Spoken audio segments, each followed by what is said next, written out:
اور سلام میں سب سے اہم پوسچر جو پوزیشن ہے وہ ہے سجود کی.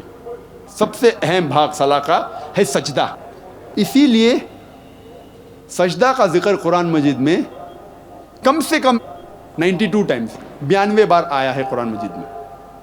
اور اللہ تعالیٰ فرماتے سورہ آل عمران میں سورہ نمبر 3 آیت نمبر 43 میں 43 یا مریم اقنتی لربی کی وسجودی ورقئی مع الراکعین، اے میری آپ رکوع میں جاؤ، آپ سجدے میں جاؤ اور ان کے ساتھ رکوع کرو جو لوگ رکوع کر رہے ہیں.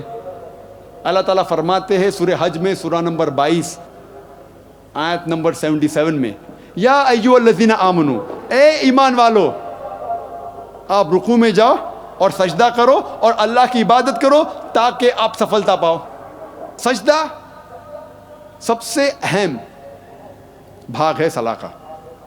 اسی لیے سارے رسولوں سارے نبیوں نے جب اللہ کی عبادت کی ان نے سجدہ کیا، اور اس کا ذکر بائبل میں بھی ہے.